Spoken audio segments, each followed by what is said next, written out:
अब हम इसको आगे देखते हैं कि हम बहुत सारी जो इंडियन ब्रीड्स हैं, जैसे साहिवाल है, मुर्रा है, ये काउज और बफेलोज की वो एनिमल्स जो मिल्क एनिमल्स हैं जिनसे मिल्क लेते हैं।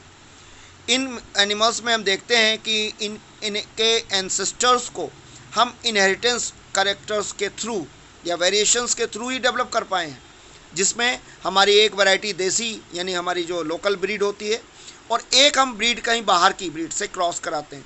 तो जब हमें ये जो ब्रीड मिलती है तो उससे हमें जो नई वैरायटी मिलती है वो डिज़ायर्ड कैरेक्टर्स की होती है। जैसे आप साहिवाल काऊ है या मुर्रा भैंस है, इनकी जो मिल्क क्वालिटी है, मिल्क प्रोडक्शन है, वो बिल्कुल नॉर्मल हमारे जो यहाँ के लोकल एनिमल्स हैं उनसे बहुत ज़्यादा डिफरेंट होती है। इन सब को देखने के बाद हमारे जो ये मिड 19th सेंचुरी में एक साइंटिस्ट थे Gregor John Mendel. Gregor John Mendel ने, इनसे पहले अभी तक इनहेरिटेंस के बारे में किसी ने कोई बात नहीं की थी। नाउ ग्रेगर जॉन मेंडल, इन्होंने क्या किया, इन्होंने अपने एक्सपेरिमेंट्स किए और उन्होंने सारे एक्सपेरिमेंट्स जो हैं वो गार्डन पी यानी स्वीट पी, मीठी मटर पे किए। तो इन्होंने सारे एक्सपेरिमेंट्स इनके जो थे वो प्लांट पे ही थे और उसमें उन्होंने एक्सपेरिमेंट्स में देखा कि यहाँ पे हाइब्रिड मीन्स मिक्स कैरेक्टर्स, जैसे अगर हम रेड और वाइट को मिक्स करें और मुझे जो पिंक मिल रहा है दैट इज़ अ हाइब्रिड। तो इस कंडीशन में इन्होंने लगभग 7 years तक अपने एक्सपेरिमेंट्स को कंडक्ट किया और कंडक्ट करने के बाद उन्होंने फिर उनका कंक्लूज़न निकाला, उनके जो मैथमेटिकल कैलकुलेशंस निकाल करके उन्होंने कुछ चीज़ें या कुछ एक्सपेरिमेंट के एनालिसिस किए और करने के बाद उन्होंने इस चीज़ को डिस्कस किया कि हाँ, there are so many things which are responsible for the transfer of characters from one generation और from parents to the offsprings. और उन कैरेक्टर्स को उन्होंने जो इनहेरेंट कैरेक्टर्स कहा और उनके बेसिस पे मेंडल ने कुछ लॉज दिए। इन लॉज को उन्होंने डिज़ाइन किया और डिज़ाइन करने के बाद according to their experimental analysis इन्होंने इसको दिया और देने के बाद उसमें आज भी हम जो एक 18 near about mid 19th century थी, जो 1856 के आसपास का टाइम था, वो आज भी हम यूज़ करते हैं। और मेंडल ने यहाँ पर 7 कंट्रास्टिंग कैरेक्टर्स लिए थे गार्डन पी के। वो 7 कंट्रास्टिंग कैरेक्टर्स क्या थे, इसमें एक डोमिनेंट था और एक कैरेक्टर रिसेसिव था। अब यहाँ पर एक चीज़ देखेंगे, डोमिनेंट और रिसेसिव क्या होता है। जो कैरेक्टर अपने को F1 जनरेशन में रिप्रेजेंट करता है या हर जनरेशन में अपने को रिप्रेजेंट करता है उसको कहते हैं डोमिनेंट कैरेक्टर। लेकिन वो कैरेक्टर जो F1 जनरेशन में रिप्रेजेंट नहीं होता लेकिन बाकी जनरेशन्स में रिप्रेजेंट होता है उसको कहते हैं रिसेसिव, यानी वो छिपा रहता है, F1 जनरेशन में कभी नहीं आएगा लेकिन बाकी जनरेशन्स में अपने को रिप्रेजेंट करेगा।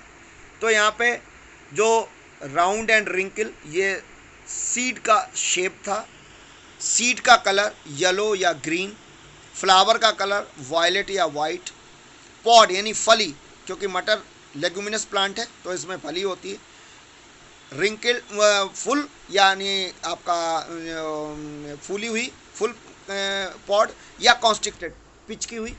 इसके अलावा पॉड कलर ग्रीन या येलो, मटर ग्रीन कलर की भी उसकी फली होती है और येलो कलर की भी होती है। फ्लावर की पोजीशन, फ्लावर जो है वो बिल्कुल टॉप पे है या टर्मिनल एंड्स पर, बिल्कुल साइड्स में है, ब्रांचेस में, या टर्मिनल एंड पे है। स्टेम की हाइट टॉल है या डॉर्फ है। इन बेसिस पे मेंडल ने जो अपने एक्सपेरिमेंट्स दिए, 7 कंट्रास्टिंग कैरेक्टर्स का मतलब ये होता है कि अपोजिट कैरेक्टर्स, और इन अपोजिट कैरेक्टर्स पर उन्होंने क्रॉस पॉलिनेशन या सेल्फ पॉलिनेशन करा करके इनकी ब्रीड्स को तैयार किया और तैयार करने के बाद उन्होंने सेवरल जनरेशन्स को उनको स्टडी किया और स्टडी करने के बाद उन्होंने बहुत सारे जो एनालिसिस थे उनके बेस पे मेंडल ने हमको जो अपने मेंडल्स लॉ दिए और इन मेंडल्स लॉ को हम आज भी पढ़ते हैं। अब हम बात करते हैं next topic, inheritance of one gene. अगर हम एक करेक्टर को लेकर, एक सिंगल कंट्रास्टिंग करेक्टर को लेकर के अगर हम क्रॉस कराते हैं, तो क्रॉस कराने में हमारे पास एक होते हैं मेल और दूसरे होते हैं फीमेल। तो मेल और फीमेल यानी जहाँ पे आपका ओव्यूल है वो फीमेल पार्ट हो गया, जहाँ पे एंथर्स हैं वो मेल पार्ट हो गया। इनमें जब हम क्रॉस कराते हैं और क्रॉस कराने के बाद मेल पार्ट के एंथर्स फीमेल पार्ट के स्टिग्मा पर आकर के अटैच होते हैं और वो पॉलन ट्यूब बनाते हैं, तो वहाँ पर जो नया सीड डेवलप होगा by the formation of fruit, उस सीड में फर्स्ट जनरेशन में जो करेक्टर्स हमें मिलेंगे उस फर्स्ट जनरेशन को कहते हैं फिलियल प्रोजेनी और F1 प्रोजेनी। और इसमें जो करेक्टर्स अपीयर होते हैं वो हमेशा डोमिनेंट करेक्टर्स अपीयर होते हैं, जबकि जो F2 जनरेशन यानी फिलियल जनरेशन 2, इसमें करेक्टर्स जो डेवलप होते हैं वो डेवलप होते हैं डोमिनेंट और रिसेसिव बोथ। तो अगर आप यहाँ पर देखें कि अगर मैं टॉल और ड्वार्फ के बीच में क्रॉस कराऊं, जैसा कि आपका इसमें पेज पर दे रखा गया है, तो अगर मैं उनके बीच में क्रॉस कराता हूं, जैसा कि मैंने आगे वीडियो में भी डाला हुआ है, तो आप देखेंगे कि जो करेक्टर अगर मैं टॉल और ड्वार्फ के बीच में कराता हूं तो 25% हमें ड्वार्फ मिलते हैं, जबकि हमें 75% मिलते हैं टाल प्लांट्स, जिसमें प्योर टाल भी होता है और मिक्स टाल भी होता है, जहाँ पे हाइब्रिड टाल भी होता है। तो यहाँ पर इसमें टाल और ड्वार्फ जो हैं वो अपने पेरेंट्स से आइडेंटिकल यानी बिल्कुल मैच करते हुए होते हैं। अब हम बात करते हैं कि F1 जनरेशन से F2 जनरेशन में जाने पर, तब F2 जनरेशन में जब हम जाते हैं तो वहाँ पे हम सेल्फ पॉलिनेशन कराते हैं, जो हमें F1 जनरेशन मिलते हैं उन्हीं गैमेट्स में। तो during gamete formation single alleles पहुँचते हैं, तो टाल का कैपिटल टी होता है जिसको डोमिनेंट कहते हैं, और स्मॉल टी रिसेसिव होता है जिसको ड्वार्फ कहते हैं। इनके कैरेक्टर्स जो हम क्रॉस कराते हैं, तो क्रॉस कराने पर हमें क्या मिलता है कि F2 जनरेशन में हमें जो दोनों के मिक्सचर भी मिलते हैं, प्योर टाल भी मिलता है, प्योर ड्वार्फ भी मिलता है। इन चीज़ों को मेंडल ने उस समय जो आपका सक्सेसिव जनरेशन्स में उन्होंने कैलकुलेट किया, उनको उन्होंने एक वर्ड यूज़ किया था फैक्टर्स, जो अब हम उनको जीन्स कहते हैं। Genes are basically responsible for each and every character which are present in living organism, either a plant either a animal. इसके बाद आती है दूसरा वर्ड था एलील। एलील्स जो हैं वो चीज़ें हैं जिनके लिए पर्टिकुलर जीन्स जो हैं कोड करती हैं कंट्रास्टिंग ट्रेट्स को, और इन ट्रेट्स को कहते हैं एलील्स। और ये एलील्स जो हैं इनको हम अल्फ़ाबेटिकल सिंबल्स से रिप्रेजेंट करते हैं। इन अल्फ़ाबेटिकल सिंबल्स के ऊपर जो जीन्स पेयर्स में लगे रहते हैं, इनको हम कैपिटल लेटर से अगर रिप्रेजेंट कर रहे हैं तो वो होता है डोमिनेंट कैरेक्टर, और जिसको हम स्मॉल अल्फ़ाबेट से रिप्रेजेंट करते हैं वो होता है रिसेसिव कैरेक्टर। तो यहाँ पर अगर हम कैपिटल टी और कैपिटल टी यानी टॉलनेस का कैरेक्टर है, तो दोनों के एलील्स सेम हैं। तो एलील्स जो इसमें हैं उनको हम रिप्रेजेंट जो कर रहे हैं वो कहीं ना कहीं कैपिटल टी रिप्रेजेंट कर रहे हैं, वो डोमिनेंट कैरेक्टर है। दूसरा स्मॉल टी वो रिसेसिव कैरेक्टर है जो रिप्रेजेंट कर रहा है ड्वार्फनेस को। तो अगर दोनों ही alleles, if the both alleles are of same kind, that is capital T that is called homozygous.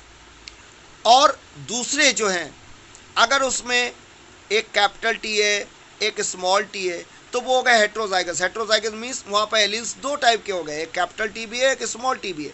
और अगर दोनों ही, अगर स्मॉल टी है वो भी होमोजाइगस हुए, और कैपिटल टी और स्मॉल टी है वो हेट्रोजाइगस हुए।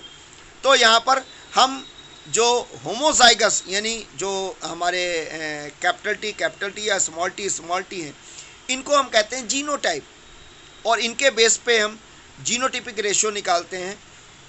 जबकि टॉल एंड ड्वार्फ यानी मार्फोलॉजिकली अगर हम देखते हैं तो उनको कहते हैं फिनोटाइप, यानी मार्फोलॉजिकल कैरेक्टर्स, यानी लंबाई के हिसाब से देखें तो कैपिटल टी टॉल होगा, कैपिटल टी स्मॉल टी भी टॉल होगा, लेकिन वो कहीं ना कहीं ड्वार्फ से ज़्यादा होगा, और कैपिटल टी से कम होगा, लेकिन हम उसको काउंट करेंगे टॉल में ही।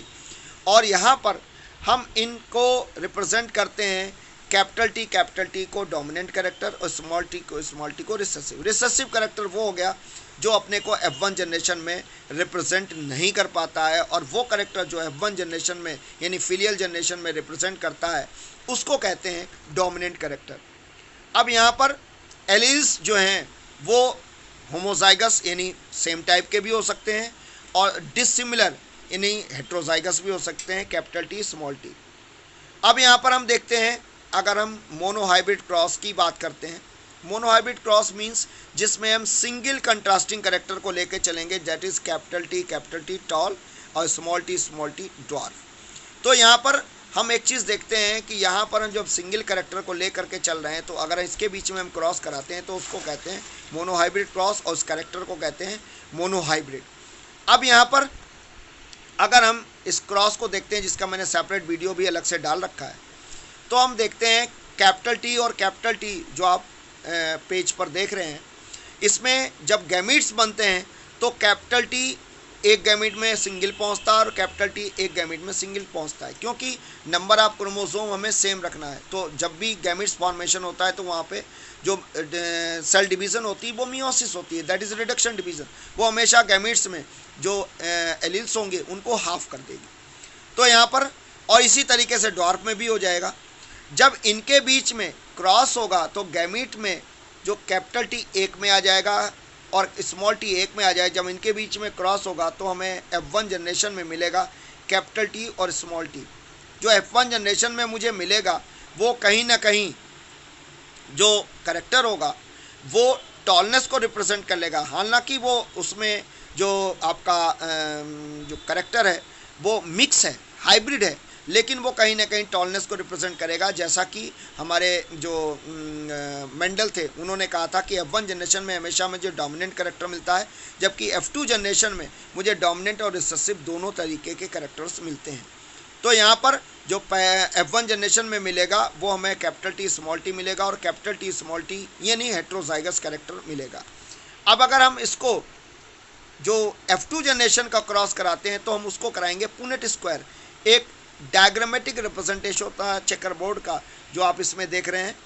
इसमें क्या होता है, हम जो पॉसिबल गैमीट्स उनके बनाते हैं और पॉसिबल गैमीट्स में कैपिटल टी एक हो गया, स्मॉल टी एक हो गया, उसी तरीके से कैपिटल टी एक हो गया, स्मॉल टी एक हो गया। जब इनके बीच में क्रॉस होता है तो क्योंकि ये जो हमें एक पैटर्न दिया है वो एक साइंटिस्ट थे पुनेट, उन्होंने दिया, तो उन्हीं के नाम पर इसको हम पुनेट स्क्वायर के नाम से पुकारते हैं।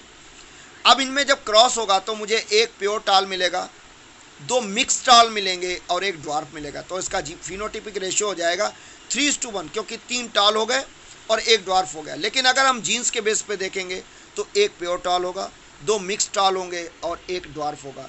तो इस तरीके से पुनेट स्क्वायर के थ्रू हम F2 जनरेशन को कैलकुलेट करते हैं और F2 जनरेशन में मेल और फीमेल के बीच में क्रॉस कराते हैं। तो यहाँ पर जो हमें कैंडिडेट्स मिलते हैं वो कहीं ना कहीं F1 जनरेशन में तो केवल डोमिनेंट मिलते हैं, जबकि F2 जनरेशन में डोमिनेंट और रिसेसिव दोनों टाइप के मिलते हैं। अब यहाँ पर जो हमारा पुनेट स्क्वायर है इसको अगर हम रिप्रेजेंट करते हैं तो इसमें हमारा जो फर्टिलाइजेशन के बाद जो करेक्टर्स मिक्स होते हैं तो हमें F2 जनरेशन में 25% रिसेसिव करेक्टर मिलता है, 25% प्योर करेक्टर मिलता है और 50% मुझे जो मिलते हैं वो मिक्स करेक्टर्स मिलते हैं, जिनको हम कैपिटल टी और स्मॉल टी से रिप्रेजेंट करते हैं। अब यहाँ पर जो जीनेटिपिक रेशो जीन्स के बेस पे जिस टाइप के जीन्स हमारे पास मौजूद हैं जो एलील्स के ऊपर लगे हुए हैं, अगर उनमें एलील्स के साथ में जो रिप्रेजेंट कर रहे हैं तो वो अगर होमोजाइगस हैं तो वो होमोजाइगस को रिप्रेजेंट कर रहे हैं जिसमें दोनों एक से होंगे, और अगर हेट्रोजाइगस हैं जिसमें एक कैपिटल एक स्मॉल है तो वो हेट्रोजाइगस होंगे। यहाँ पर दो टर्म्स हैं, एक है टेस्ट क्रॉस और एक और होती है बैक क्रॉस। तो टेस्ट क्रॉस और बैक क्रॉस के बीच में एक हमारा कॉम्बिनेशन होता है। तो बैक क्रॉस उसको कहते हैं जिसमें हम F1 जनरेशन को पीछे बैक फिर से किसी पेरेंट के साथ में क्रॉस करा दें तो उसे हम कहते हैं टेस्ट क्रॉस वह बैक क्रॉस। और अगर हम F1 जनरेशन को किसी भी रिसेसिव करेक्टर से, रिसेसिव पेरेंट से क्रॉस करा दें उसको हम कहते हैं टेस्ट क्रॉस। यहाँ पे एक टर्म और हो गई, होमोजाइगस और हेट्रोजाइगस। अगर दोनों एलील्स के रिप्रेजेंट करने वाले अल्फ़ाबेटिकल एक से हैं तो वो होमोजाइगस, अगर हम वो डिफरेंट हैं तो हेट्रोजाइगस। इसके साथ साथ डोमिनेंट वो करेक्टर जो F1 जनरेशन में रिप्रेजेंट होगा, और रिसेसिव करेक्टर वो जो F1 जनरेशन में रिप्रेजेंट नहीं होगा जबकि F2 जनरेशन में अपने को रिप्रेजेंट करेगा। और इस तरीके से जो हमारे डिफरेंट करेक्टर्स हैं जिनको हम अल्फ़ाबेटिकली रिप्रेजेंट करते हैं वो यहाँ पर दिखाई पड़ते हैं।